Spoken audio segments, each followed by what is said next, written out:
Hi everyone, welcome to Women in Tech Week. As you know, I've been interviewing incredible leaders across the week, sharing their stories, their nuggets of wisdom and their best practice. So today I'm delighted to have in our lounge Lesley Sackey, who is a gold medalist Team GB boxer turned tech entrepreneur. Lesley, I'm so excited for our conversation. Thank you so much for joining me.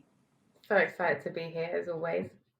So tell me a little bit about your story. So from boxing ring to entrepreneurship, it's quite a pivot, right? But what inspired you to make that transition? I think, I'm going to give you a whistle stop tour on my journey, which was I wasn't into boxing or sports at school for that matter. I always had a P note. I was always trying to get out of sports. I got into boxing in my early 20s as a way to keep fit. And it was a very classic $1 million baby style story where this coach was a father figure, took me under his wing. And I guess it was a case of, nature and nurture, and I began to do really well in boxing and eventually made it onto Olympic selection team, first female Olympic selection team, represented the country many times and won a European gold medal. And I think it was very much about me tapping into resilience that I knew was there, but didn't know it existed until I needed it. And I think that's what boxing gave me. And then from my journey, I learned that, there's so many, I was working a lot with women, and I realized, especially in corporate spaces, women were really being challenged in terms of the competitive environment. And I really saw how boxing translated outside of the ring, and everything I learned inside the ring, there was a lesson for it outside of it. And particularly because I didn't come from a sporting background. So I was really able to see how, whether you put on boxing gloves or whether you go for a run or do anything like that, the lessons still apply in everyday life. And so that very much became a part of my kind of foundation. And I was in an abusive relationship that actually led me to set up the not-for-profit that I have now called Fight Forward. And I realized again that boxing was the gift that kept on giving. And I decided to have one last fight after a 10-year break, a hip replacement, and 3 babies later. I thought, you know what I'm going to do? I'm going to step in the ring. As That's you a good do. idea, as you do. But it was really just about me showing myself, connecting to something that made me feel good and powerful and strong again. And also at this point, showing my daughters, an alternative to healing from something like this.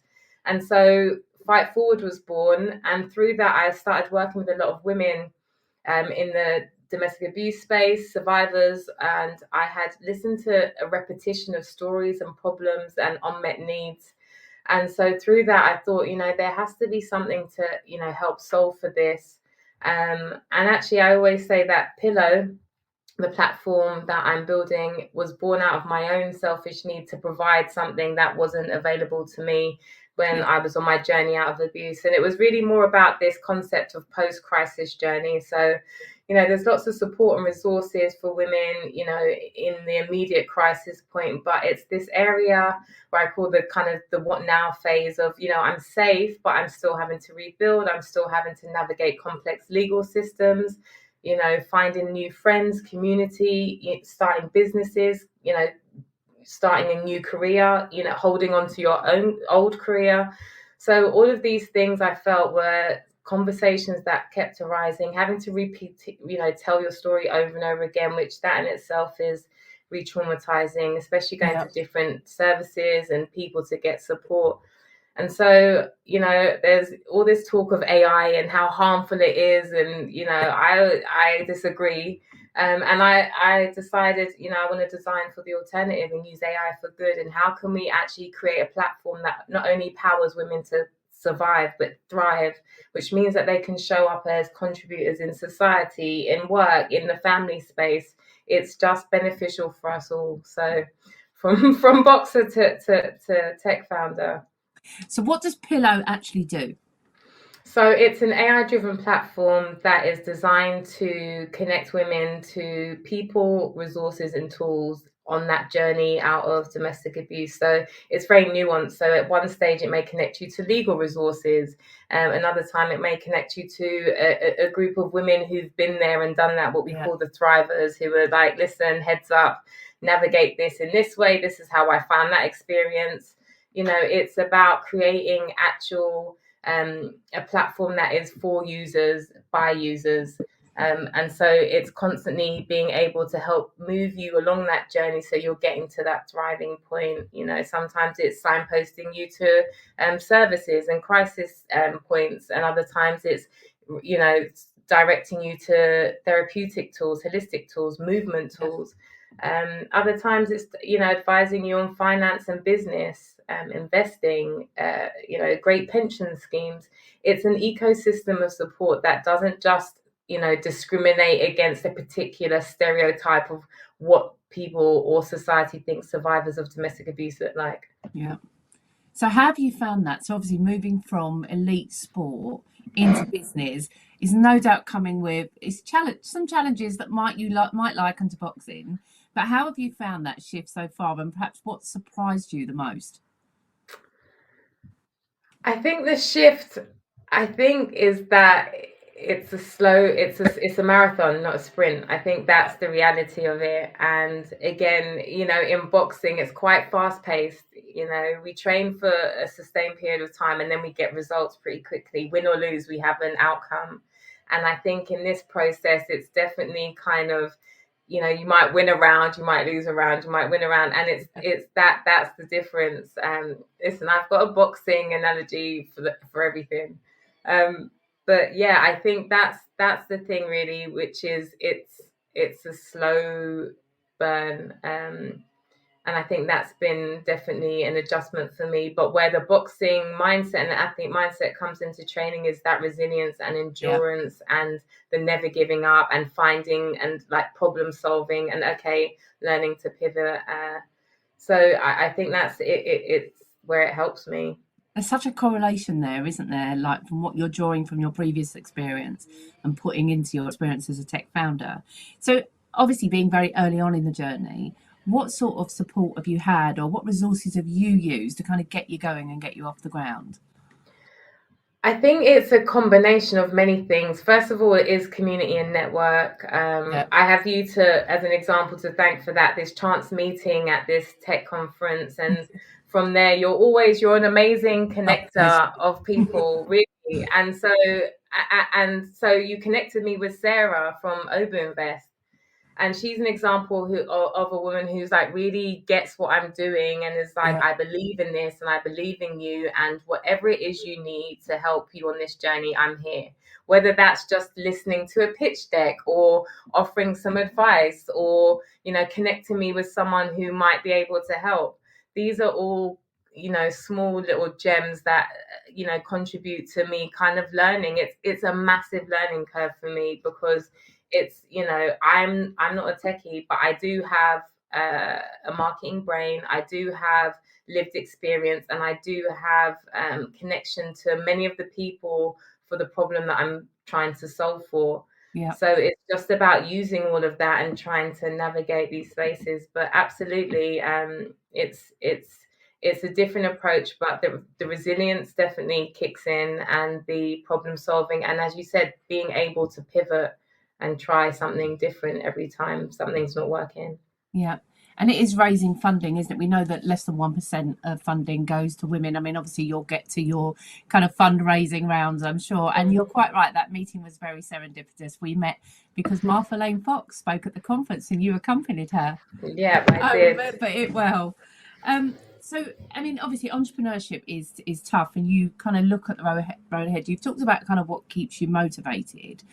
But have you come across any things that have kind of tested your spirit as an entrepreneur, where you thought, oh God, there's got to be another way. Maybe entrepreneurship's not for me. I'm going to go over here. Is you had any situations like that? And I suppose it was the resilience that you called on, right? Yeah, I think, recently I felt like I was juggling a lot of things. I think entrepreneurship requires you to kind of keep adapting and juggling. At one point, it feels like you've got a lot of balls juggling in the air. And I feel like I came to a point where I was like, is this how you want to be living, in terms of just constant on the edge of your seat, kind of teeth clenched? And that was recently, and the reason why is because I was focusing again. I was like, this is a no-brainer. This is obvious. I can validate it. I've got people to use the product. All of these things. I just need money to go and build it, right? And so, how hard can that be? And it turns out It's hard. it's hard, and it prevented me actually from opening my round properly. I was like, I'm just gonna go, like, you know, I got advanced assurance. I was like, I'm gonna open my round, and I realized actually I need to be able to be full time on just raising money. That needs to be my only focus. And because I wasn't able to give that focus, I decided I'm gonna wait until I can, so that I can really hit the ground running and use my energy and resources where I can validate further and, work on an MVP. And it's kind of, they're the things where I'm like, a lot of the things I was coming up against was speaking to is two things. Was number one, because of the nature of the product or the problem, it's kind of, it seems like it sits into either, like, you either have profit or charity or purpose. And Yeah, for me, I'm like, the two don't have to be separate. They don't have to be in isolation. You can have a business that is, has social impact and can make profit. And that's what I'm here also to show and prove with Pillow.